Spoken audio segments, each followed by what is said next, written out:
Good morning, friends. Gathered in the sanctuary on Zoom and later on our YouTube channel. Welcome to the Unitarian Universalist Fellowship of Franklin, to the mountains of Western North Carolina and Northeast Georgia, and the ancestral land of the Cherokee. We are a lay-led congregation of progressive minds and caring connections. We're a green sanctuary, a welcoming congregation, and a home for the arts. All are welcome as we worship that which gives us meaning and value. My name is Mary Teslow, and I'm pleased to be your service leader today. Our Sunday service team, Sanctuary Tech Support, Warren Riley and Bruce Brandsma, Zoom Stage Manager and Music Coordinator, Jude Lowry, Zoom Tech Support, Jill Ellern, Greeters, Sue Ann Riesdorf, and Tom Riesdorf. Our readings, thank you to Dana Fuel for suggesting our opening and closing readings today. Our church-related announcements: as we gather in community, we take a moment to greet each other in Zoom and on the sanctuary. So we'll say hi to folks, yay, as we're all together, yay. Our morning breakfast gathering will be this Wednesday, March 15th at 9:30 in Celebration Hall. It's a wonderful morning gathering and social time together. So if you're interested in coming, please let Don Erickson or Brenda Marsh know, and it's very enjoyable. Next Sunday morning, we'll have the contemplative dialogue in Celebration Hall and on Zoom from 9:30 to 10:30. And I'd like to invite Penny Brewster to say a little bit about why she enjoys attending that event. So Penny, if you'd unmute. I like to participate in contemplative dialogue because the topics are thought-provoking and the varied backgrounds of the participants ensure. There we go. If you'd start again, please. Oh, okay. I'm unmuted at my end. Yes, you're fine. I like to participate in contemplative dialogue because the topics are thought-provoking and the varied backgrounds of the participants ensure a lively and respectful discussion and debate. So get your brain in gear and join us. Absolutely. Thank you, Penny, so much. It's a wonderful experience to be together. Are there other announcements on Zoom? I see Sandy raising her hand. Okay, great. Sandy? Mary will put a link in the UU View, but there's an event Tuesday evening that some folks are going to join. It's called Constructive White Conversations, talking about getting your brain in gear. So if you'd like to register for the event before the view comes out, please reach out to me by email and I'll get you the registration link. Thank you. Thanks, Sandy. It looks like that's all our Zoom folks. Is there anyone in the sanctuary with an announcement?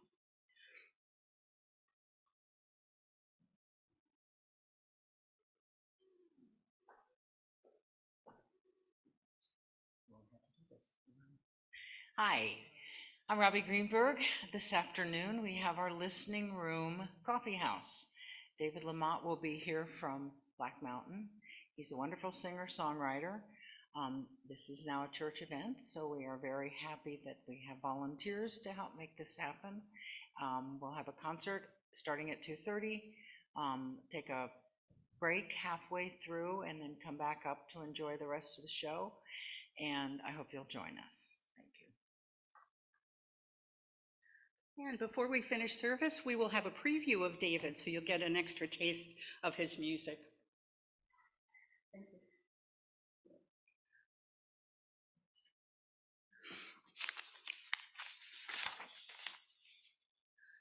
Is there anyone else?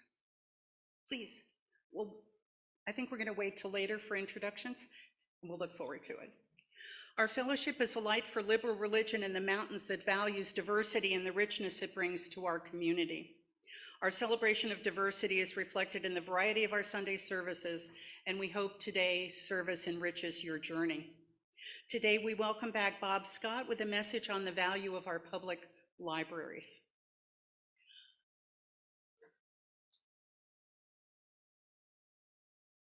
Our chalice lighting is by Melanie Davis. If ever there was a time for a candle in the darkness, this would be it. Using a spark of hope, kindle the flame of love, ignite the light of peace, and feed the flame of justice. Our opening words are a poem by Alberto Rios. Don't go into the library. The library is dangerous. Don't go in. If you do, you know what will happen. It's like a pet store or a bakery. Every single time you'll come out of there holding something in your arms. Those novels with their big eyes and wagging tails, those no nonsense, all muscle Dobermans, all nonfiction and business. Cuddly when they're young. But then the first page is turned and there's no turning back. And those sleek, fast greyhounds, poems. The donut scent of it all, knowledge. The aroma of coffee being made. In all those books, something for everyone. The deli offerings of civilization itself. The library is the book of books. Its concrete and wood and glass covers, keeping within them the very big, very long story of everything. The library is dangerous, full of answers. If you go inside, you may not come out the same person you went in. Our opening song is the Seven Principles song. If there's only seven, I'm going to play it one. That TV down.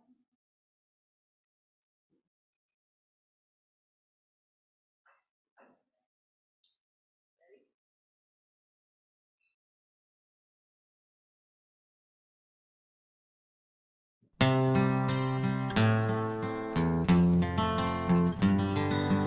I believe in every person's worth and dignity, in justice and compassion. I believe in equity, acceptance of each other, encouragement to grow, a free and open search for truth to find the way to go, affirm the right of conscience and affirm democracy. Goal of world community with peace and liberty. Respect the web of nature of which we are a part. These are UU principles I hold close to my heart.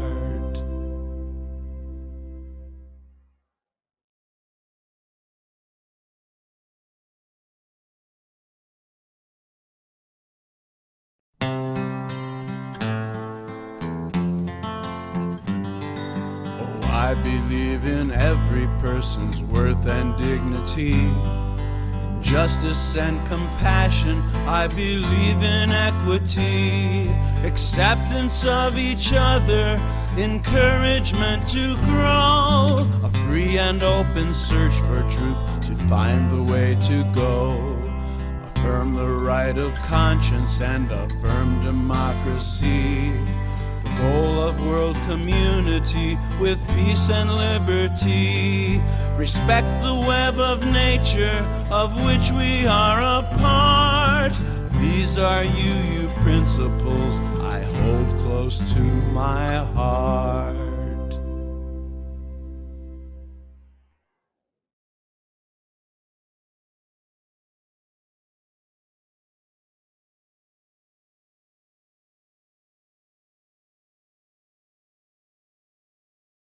I come on Sunday feeling weary, having worn out the snooze button on my alarm clock, maybe on time change Sunday. I come on Sunday feeling frightened, having seared my eyes reading the latest news. I come on Sunday feeling burdened, having fretted about my workday's worries. But I leave Sunday service feeling refreshed, having been renewed by the spirit of love in the community that exists here. I leave Sunday service feeling whole, feeling lifted up by the words of righteous challenge. I leave Sunday service feeling energized, ready to continue our fight for peace and justice. This haven, this refuge, this place of worship and wonder exists because we make it so. with our contributions, the gift of our time, our skills, our food, our love, our laughter, and our money. Please join me in giving so that we continue to have a place that fortifies and challenges us in these trying and troubled times. Financial donations are welcomed at the sanctuary entry by mail or by PayPal. Our offering hymn is number 1058, Be Ours a Religion.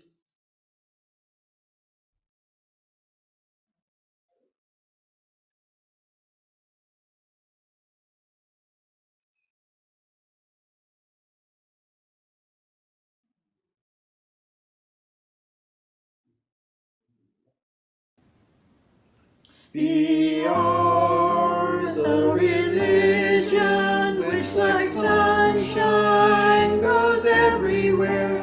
Its temple all space, its shrine the good heart, its creed all truth, its ritual works of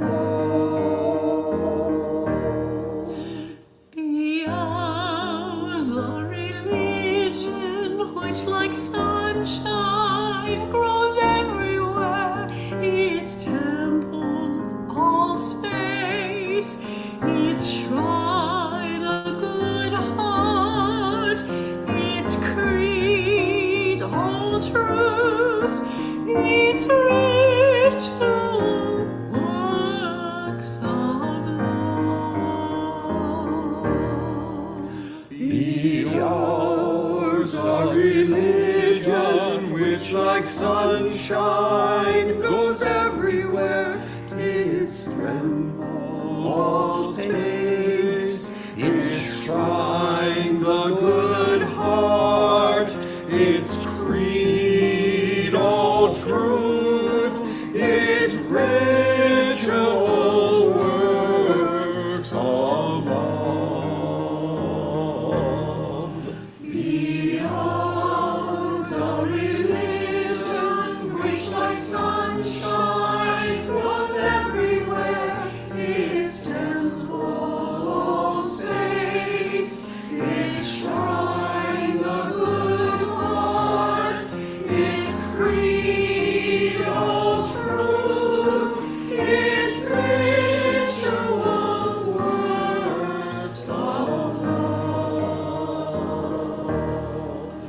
Be ours a religion which like sunshine goes everywhere, its temple all space, its shrine the good heart, its creed all truth, its ritual works of love.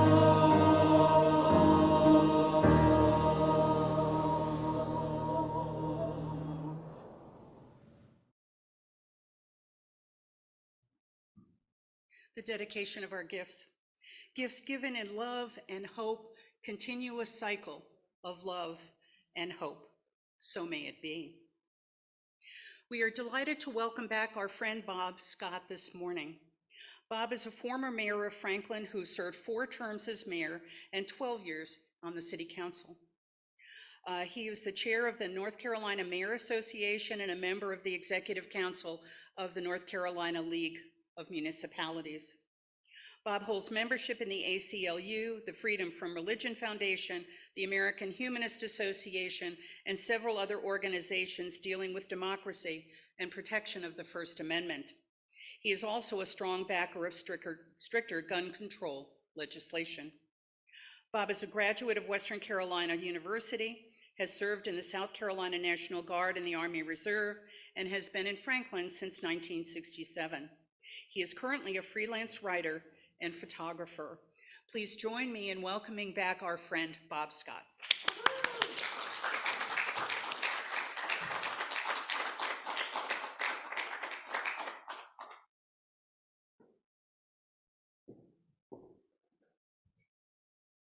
The last time I was here, it was easier to get up 2 steps. I don't know if it's the weather or what, but I need a good shot of WD-40, I think, this morning, see if that would help. Mello, it's so good to see you. I want you to know that in the past 2 weeks, I've reread The Cane Mutiny. So I got at the Friends of the Library bookstore. I came here in 1967, and when I came here, I immediately fell in love with Macon County. And I never thought I'd see the day I'm seeing what's happening now in our county. It's interesting, to me, it's infuriating that in the very place that our students and our children should be engaged in challenges to their own thinking, in order to grow as learners, we have people who are actively making sure that libraries are not able to create these opportunities for that thinking. It's interesting that some of the very groups who yell so loudly about cancel culture are the same people trying to cancel discussions about ideas that come to us through books. Pornography is an intentional word that's thrown around all over the place now. The dumbing down of America isn't due to watered down curriculum as much as it is the direct result of parents, leaders, and teachers who choose to ban books because somehow they don't agree with what is written within these books. In an effort to undermine the quality of books, governors like Greg Abbott of Texas, our Lieutenant Governor in North Carolina, Mark Robinson, call them pornographic. Although I would love to say that Abbott chose his words incorrectly, the reality is that he intentionally chose that word to get parents in his state up in arms.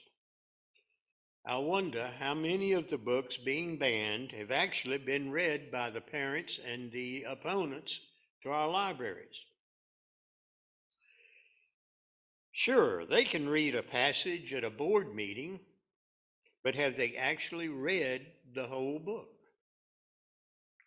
The interesting thing about libraries is that they are supposed to expand our ideas and thoughts, not coincide with our confirmation bias.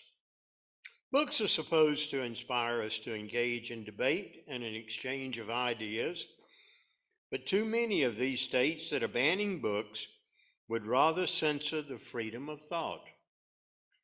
What are they so afraid of? Isn't it funny that so many of these parents want to unmask their children at the same time they force a mask on their child's ability to choose a book for themselves? And they certainly seem to mask what this banning is all about, which is punishing institutional racism in our schools. Now, this is not new. The reality is, people have been trying to ban books for as long as we have been a country. The sad and often hidden side of all this is when librarians feel the pressure to self-censor the books made available in a library. They do not feel they will be supported by their principals, so they choose not to purchase books for their libraries that may make waves. As you can see, censorship has many forms, and it's not just about the seedy instances you hear while watching nightly news. Representation matters, even if it makes you feel uncomfortable. So many people seem to be running away from the very conversations that we should be running toward, but they probably know that already. They don't want to understand it, nor do they want their children to understand it. which is why they want to ban it. Whether we are conservative, liberal, or somewhere in between, we should see representation in the books offered at school, in our libraries. If we're black, brown, or gay, we should see ourselves represented in books. It's our choice whether we want to check them out or not check them out. Book banning is a weak response to ideas that scare us. Are the people banning books the same ones that yell from rooftops that there should be less government involvement in decision making? And yet they want to ban books for others without giving these people a chance to choose for themselves. In states where books are being banned, there should be more and more people who are speaking up against censorship. All in all, the sad reality of all this is that censorship and book banning will definitely work. Too many teachers and leaders do not feel enough to speak up against these loud censoring parents because they love their jobs and their patrons too much to risk losing that job and their students and their library patrons. Oppression and ignorance should not be allowed to lose this battle. It's no coincidence that the drafters of our founding documents wrote down the ideals that have created our democracy. The freedom and ability to write and read has made and remade nations. The freedom and ability to write, and I just read that, excuse me, inspired and documented resistance, preserved stories of those who are no longer with us, and continues to make us more compassionate, more informed, and more human. So powerful is the written word that it was common and widespread practice to prohibit the instruction of reading to enslaved people.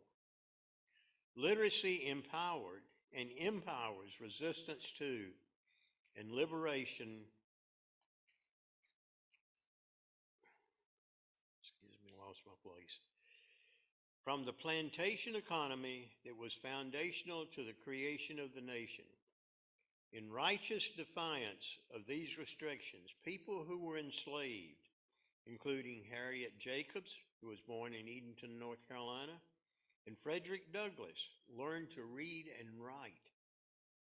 Their stories about their experiences while enslaved reflect knowledge and history that was forbidden by white supremacist laws and practices. Their stories document the legacies of the nation. We're in the wake of a massive nationwide wave of so-called anti-critical race theory legislation that sought to, and in some cases did, ban the teaching of legacies of racism and sexism.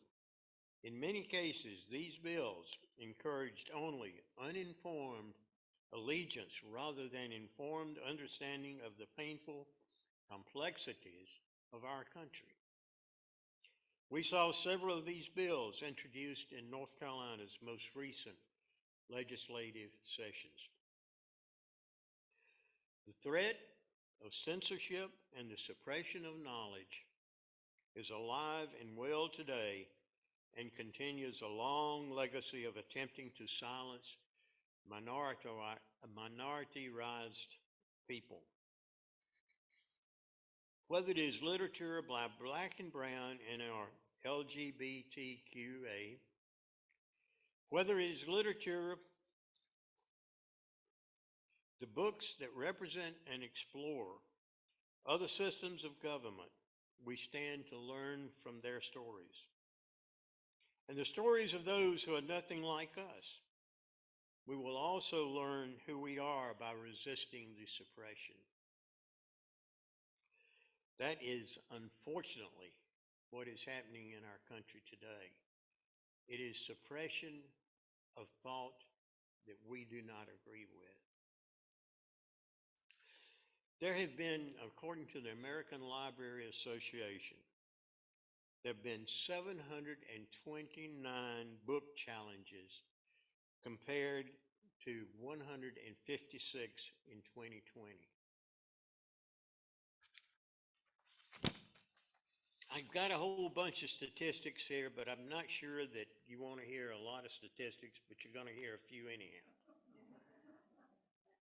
Among the 1,648 unique banned book titles in the index with the American Library Association, 674 book titles, or 41%, explicitly address LGBTQ issues. 659 banned book titles, 40%, contain protagonists or prominent secondary characters of color. 338 banned book titles, 21%, directly address the issues of race and racism. 357 banned books contain sexual content of various kinds, including novels with some level of description of sexual experiences of teenagers, stories about teen pregnancy, sexual assault and abortion, as well as informational books about puberty, sex, or relationships. There are 161 banned book titles that have themes related to rights and activism. 141 book titles are either biography, autobiography, or memoir, and 64 banned book titles include characters and stories that reflect religious minorities such as Jewish, Muslim, and other faith traditions. PEN America estimates that at least 40% of bans listed in the index are connected to either proposed or enacted legislation or to political pressure exerted by state officials or elected lawmakers to restrict the teaching or presence of certain books or concepts. I never would have thought we would see something like this in Macon County. I've spent a lifetime of covering political meetings, parent-teacher organizations, all kind of things, politicians bloviating, which I really loved. But never did I think that in Macon County, after the sacrifices so many people made to move us from next door to the pool hall in the 1960s, from a two-story walk-up library to what we have today, the community came together and built that library. To see people threatening our librarians and saying they want tax money pulled out of the library, when the vast majority of the library was not built by tax money. And secondly, after I did a little research on some of these protesters, they don't even pay county taxes. That's where we are today. I guess what I want to say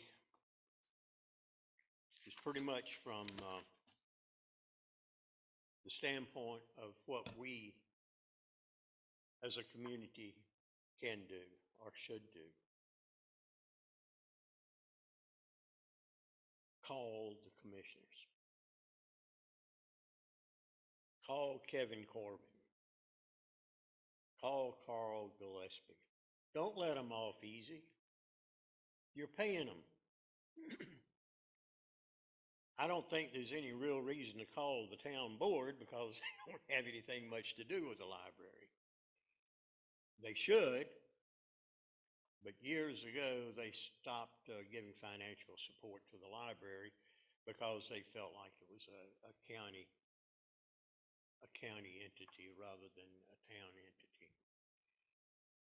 So I would really, somewhere the effort, I believe these people who are so against our library and the content of our library, I believe they're a very, very small but vocal minority. And we're going to have to counter it. And the only way we're going to counter it is to let these local elected officials know what's going on. And this is happening throughout Western North Carolina and the nation as a whole. And I'm a real student of what happened in Nazi Germany from 1933 to 1945. There were two things that happened: book burnings and taking over the media. The two things, free thought and the ability to study other thought, were taken away from the people. We have got to do something.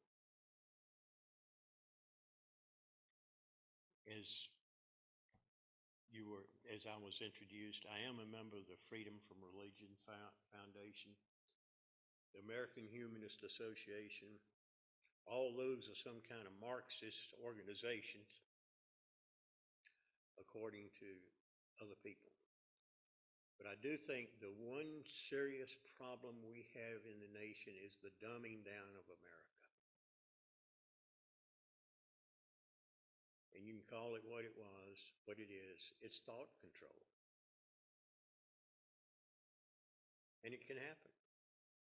It's happened throughout history.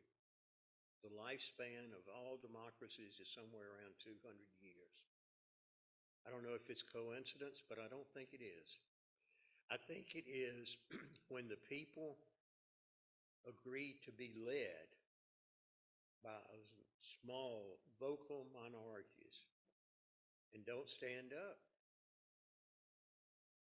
But one thing that these people are afraid of is activism on the part of people who are challenging them. So I reckon that's all I've got to say today. Nothing of any consequence when you think about it.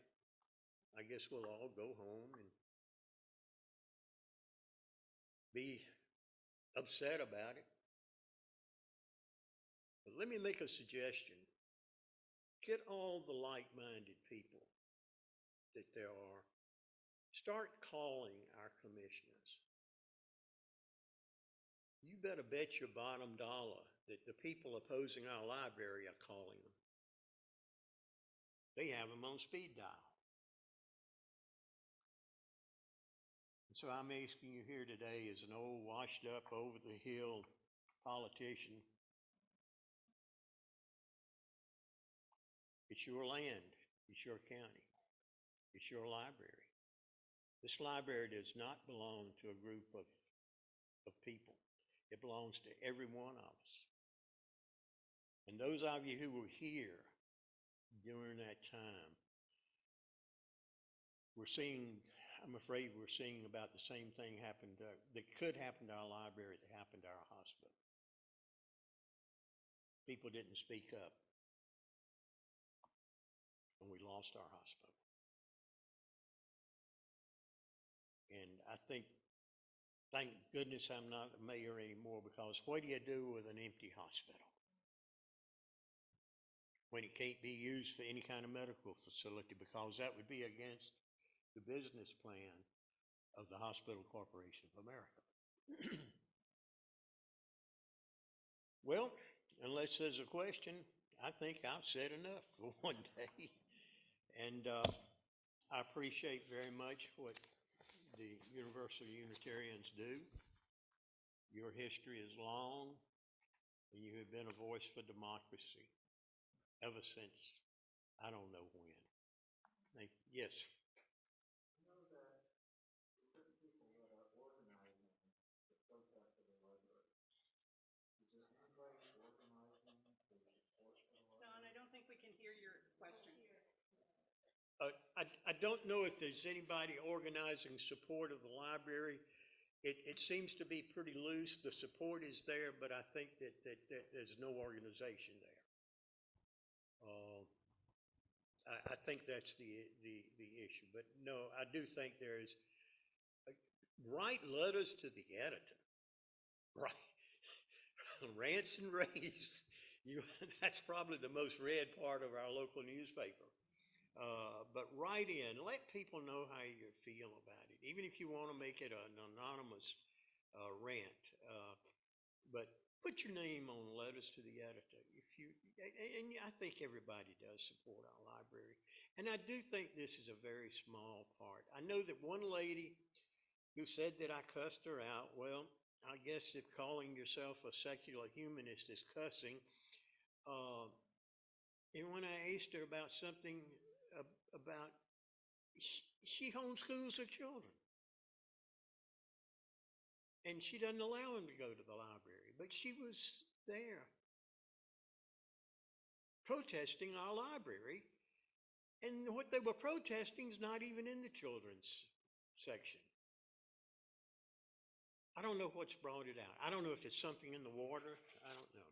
But we've got a problem which we need to stand up against. And I'm not calling for war, but I am calling for letting our commissioners and our elected officials know that there's a whole nother side to this issue. We may not be as loud. But I went to that meeting, and honest to goodness, that was the worst meeting I have ever attended. And the poor library board, who they don't do this for a living or anything, they were blasted. I don't know how many people watched the video of that meeting, but it was just horrible, terrible. And it's not Macon County. We've never been there. Oh, we fought and all that business, but we never seem to have lost our sense of humor until the past year or so. And I guess we could blame it on COVID. We blame everything else on COVID. So that's where we are. And thank y'all for having me. And thank you for what you do. And Can you take the ramp in? The ramp is better for those of us who have a little. I can make it. Thank you so much for looking out for me. Bob, thank you so much. Bob, thank you so much for the gift of your message and your encouragement to our activism, and to ask for some more humor, which is absolutely perfect for our musical interlude. So a very serious topic with a little bit of humor.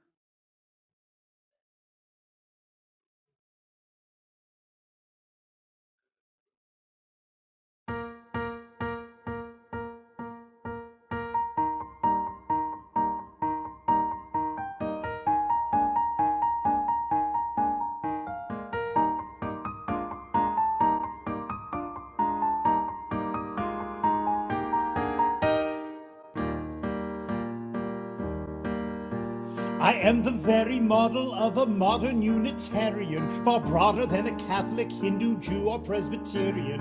I know the world's religions and can trace their roots historical, from Moses up to Channing, all in order categorical. I'm very well acquainted too with theories theological. On existential questions, I am always wholly logical. About most any problem, I am teeming with a lot of views. I'm full of fine ideas that should fill our church's empty pews. I'm full of fine ideas that should fill our church's empty pews. Full of fine ideas that should fill our church's empty pews. I quote from Freud and Jung and all the experts psychological. I'm anti-nuke, I don't pollute, I'm chastely ecological. In short, in matter spiritual, ethical, material, I am the very model of today's religious liberal. I am the very model of today's religious liberal. I use the latest language. God is never Father or the Lord, but ground of being, source of life, or almost any other word. I never pray, I meditate, I'm leery about worshiping. I serve on 10 committees, none of which accomplish anything. I give to worthy causes and I drive a gas-conserving car. I have good UU principles, although I'm not sure what they are. I'm open to opinions of profound or broad variety, unless they're too conservative or smack of righteous piety.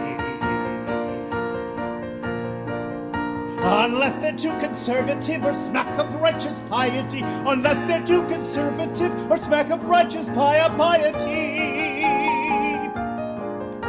I formulate agendas and discuss them with the best of them, but don't ask me to implement, I leave that to the rest of them. I'm sometimes vegetarian, agrarian, contrarian. I am the very model of the modern Unitarian. I'm sometimes vegetarian, agrarian, contrarian. I am the very model of a modern Unitarian.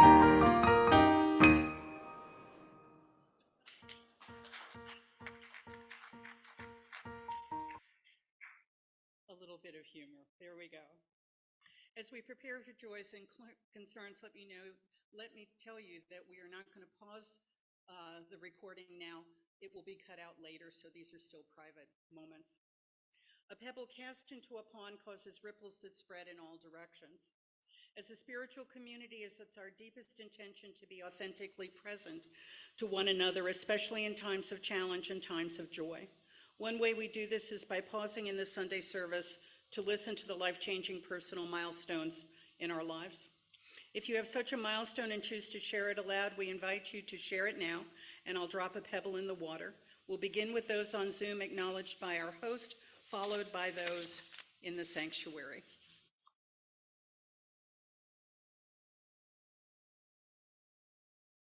Wonderful. One final pebble for the joys and sorrows that haven't been spoken, but which remain in the silent sanctuaries of our heart. These joys and griefs, spoken and unspoken, weave us together in a fabric of community. A moment of silence.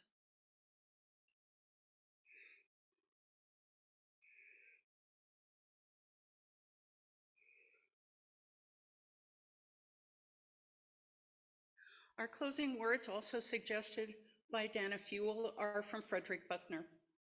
Here then is the final mystery as well as the final power of words, that not even across great distances of time and space do they ever lose their capacity for becoming incarnate. And when those words tell of virtue and nobility, when they move us closer to that truth and gentleness of spirit by which we become fully human, the reading of them is sacramental. And a library is as holy a place as any temple is holy, because through words which are treasured in it, the word itself becomes flesh again and again, and swells among us and within us, full of grace and truth.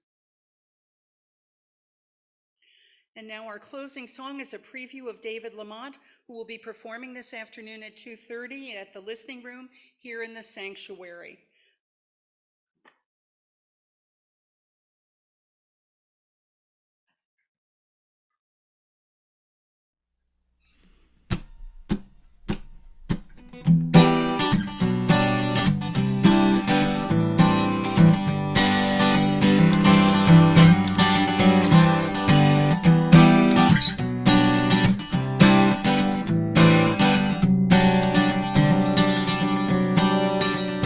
Looking out my Monday window with so few cars driving by it, the main street of this river town is strangely still and quiet. The days flow by so slowly with no rhythm to the song, trying to dodge the boulders as the river rolls along.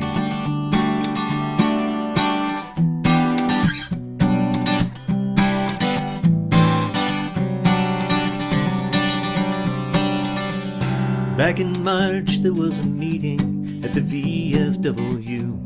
They said we're all in the same boat, but it really isn't true. Some boats have big motors and some have wooden oars. Some folks are in the water, trying to swim back to the shore. Our lives hang by a thread, but you weave those threads together, they will make a rope that's strong enough to hold on to each other. If we all will pull a little, then just maybe we'll pull through. As long as I am here, I will be here for you.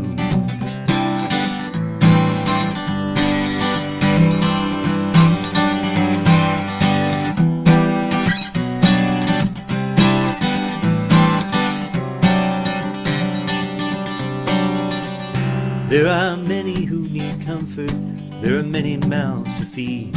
So bring what you can offer and ask for what you need. Let's be gentle with each other, we won't always get it right. You don't have to be a hero, just lean a little toward the light. 'Cause our lives hang by a thread, but you weave those threads together, they will make a rope that's strong enough to hold on to each other. If we all will pull a little, then just maybe we'll pull through. As long as I am here, we'll be here for you.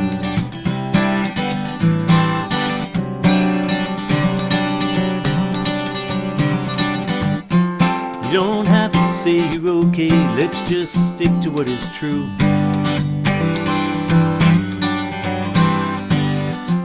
You don't have to smile and fake it, God knows I'm struggling too.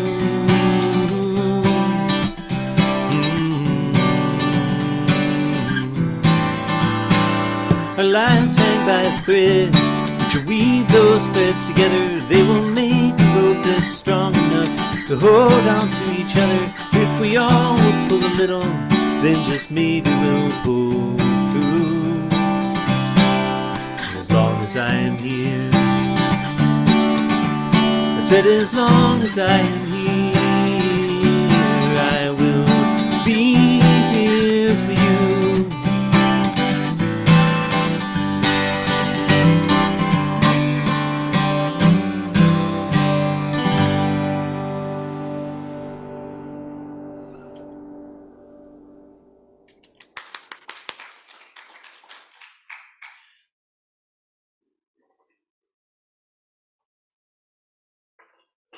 Our chalice extinguishing is by Reverend Maureen Killoran.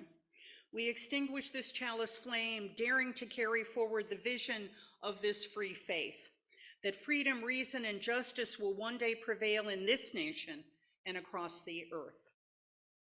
Thank you for joining us today. Our service next Sunday will continue our Women's History Month with Holly Ulbrich and a service titled Affirming Women in a Non-Binary World.